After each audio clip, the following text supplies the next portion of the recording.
wabarakatuh. Kami dari kelompok 10 ingin mempresentasikan hasil diskusi kami, yaitu dalam pengertian bimbingan dan konseling Islam. Pengertian dari bimbingan secara etimologi adalah menunjuk, membimbing atau membantu. Sedangkan pengertian bimbingan secara terminologi menurut Dr. Andes Muhammad Surya 1986 adalah bimbingan adalah suatu proses atau pemberian bantuan yang terus-menerus dan sistematis dari pembimbing kepada yang dibimbing atau klien agar tercapai kemandirian dalam memahami diri, penerimaan diri, pengarahan diri, dan mewujudkan diri dalam mencapai perkembangan yang optimal dan menyesuaikan diri dengan lingkungannya.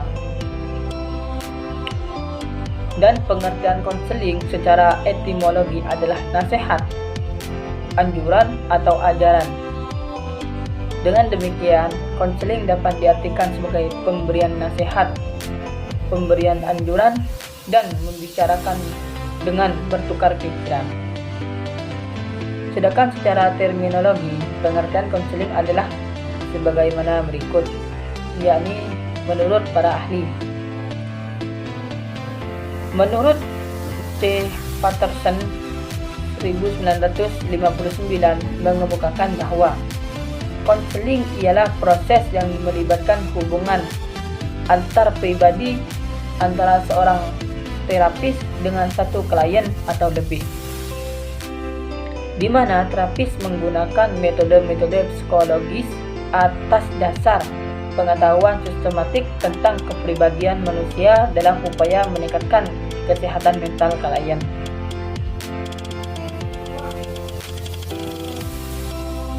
Dari pengertian di atas dapat ditarik garis besar bahwa konseling adalah suatu aktivitas pemberian nasihat dengan memberikan anjuran-anjuran atau saran-saran dalam bentuk pembicaraan yang komunikatif antara konselor dan klien dengan menggunakan metode-metode psikologis atas dasar pengetahuan sistematik tentang kepribadian manusia dalam upaya meningkatkan kesehatan mental klien. Bimbingan dan konseling saling berkaitan satu sama lain. Hal ini dikarenakan bahwa bimbingan dan konseling merupakan suatu kegiatan yang integral.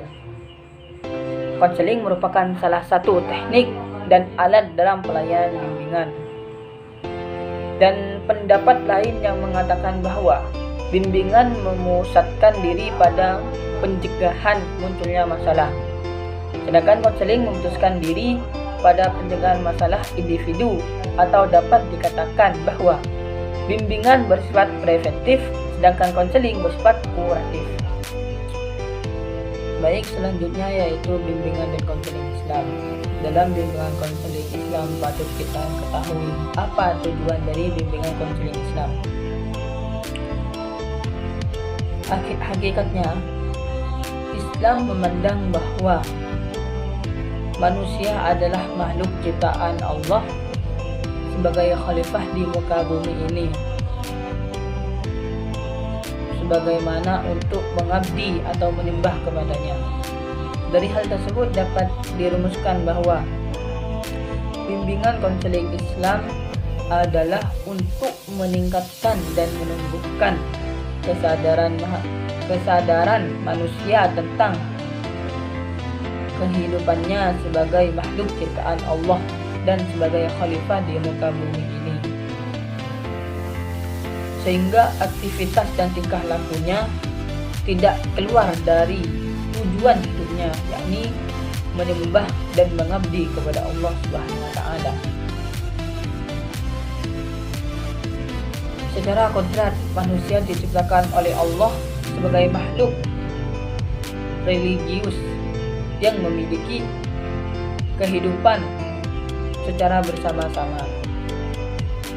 Manusia dilahirkan sebagai makhluk yang berunsurkan jasad dan ruh disertai akal dan hati nurani dan hawa nafsu, diberikan kebebasan untuk kehendaknya.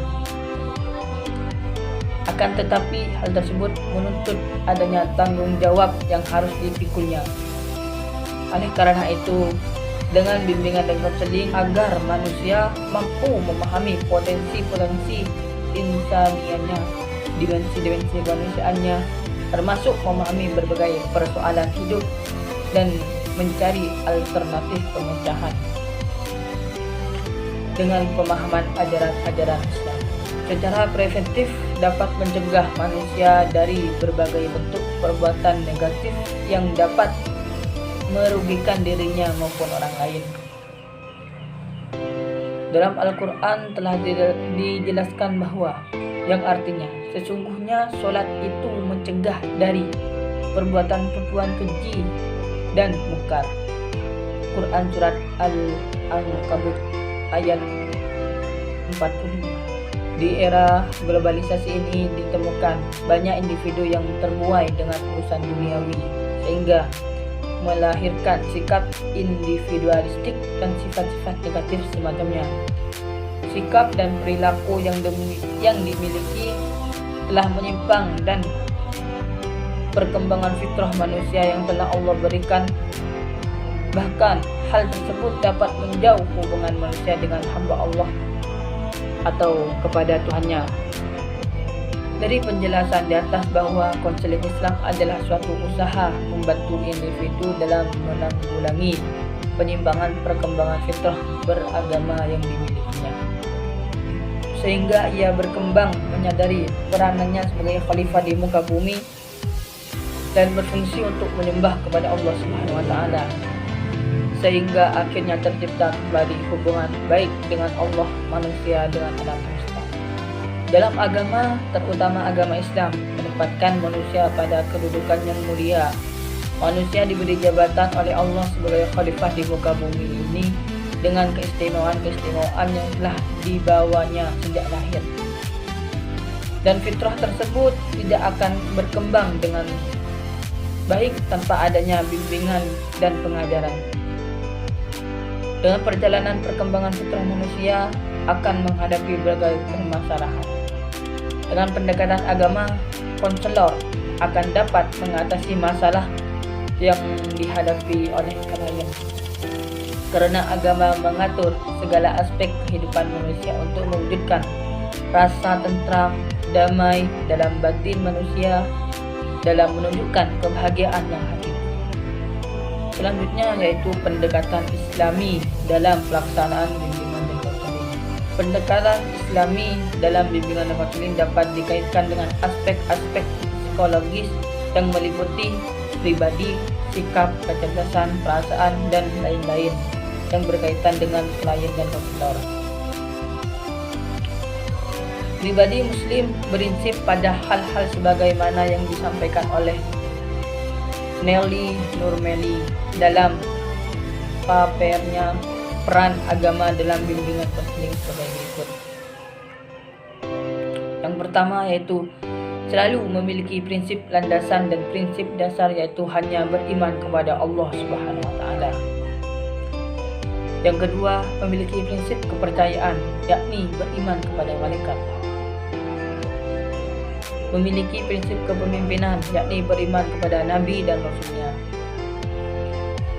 Selanjutnya, selalu memiliki prinsip pembelajaran, yakni prinsip kepada Al-Quran. Memiliki prinsip masa depan, yakni beriman kepada hari kiamat. Yang terakhir, memiliki prinsip keteraturan, yakni beriman kepada ketentuan Allah Subhanahu wa taala. Jika seorang konselor memegang prinsip tersebut, maka pelaksanaan bimbingan dan konseling akan mengarah ke arah yang benar. Selanjutnya, dalam pelaksanaan bimbingan dan konseling perlu memiliki 3 langkah untuk mewujudkan tujuan. Yang pertama, memiliki misi statement yang jelas, yaitu 2 kalimat syahadat. Yang kedua, memiliki sebuah metode pembangunan karakter sekaligus simbol kehidupan, yaitu sholat 5 waktu. Yang terakhir yaitu yang ketiga, memiliki kemampuan pengendalian diri yang dilatih dan disimbolkan dengan puasa.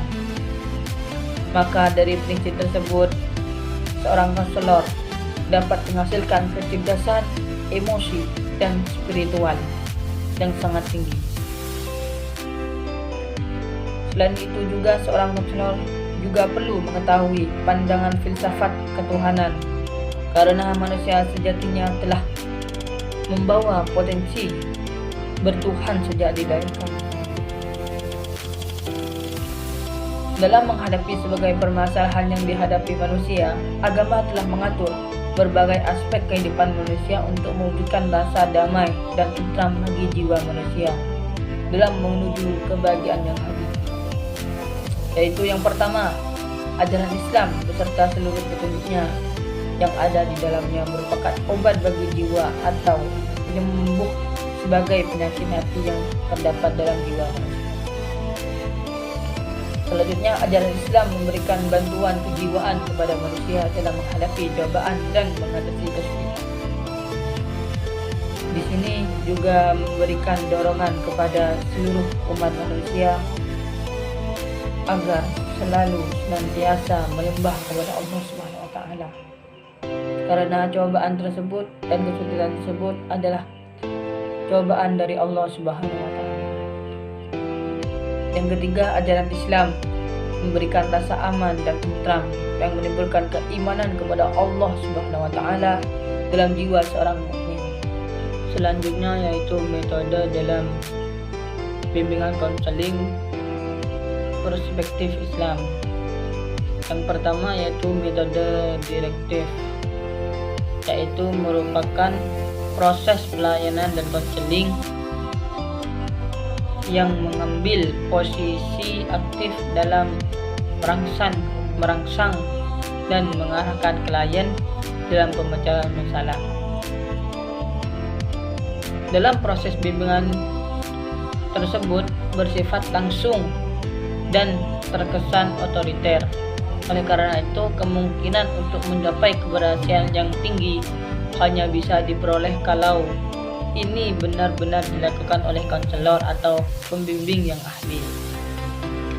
Jadi metode tersebut hanya dapat dilakukan secara langsung oleh klien dengan pembimbing yang memiliki keahlian dalam metode tersebut.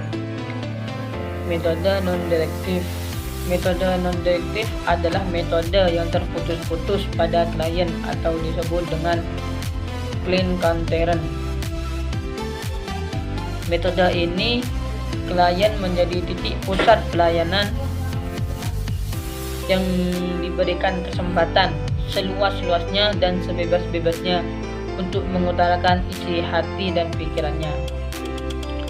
Sehingga kita dapat menyimpulkannya bahwa klien tertentu memiliki introvert tentunya akan sukar untuk dilaksanakan, karena remaja yang memiliki sifat introvert adalah remaja yang tertutup, yang tidak mau bercerita banyak hal tentang apa yang dialaminya. Selanjutnya yaitu metode induktif, metode yang memadukan antara metode direktif dengan metode non-direktif. Istilah direktif berarti memilih yang terbaik dari metode yang ada, sehingga merupakan sesuatu keterpaduan dalam melakukan pendekatan bimbingan dan konseling.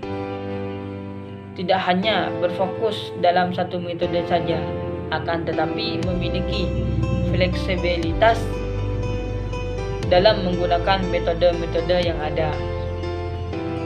Karena metode-metode tersebut ada kekurangan dan kelebihannya. Fleksibilitas perlu dilakukan konselor karena dalam kondisi dan situasi tertentu dalam kesulitan yang berbeda-beda. Konselor perlu memadukan metode direktif dan metode non-direktif itu agar efektivitas dan efisien dalam proses pelayanan bimbingan dan konseling Islami. Jadi itu penjelasan dari saya, kurang lebihnya mohon maaf. Assalamualaikum warahmatullahi wabarakatuh.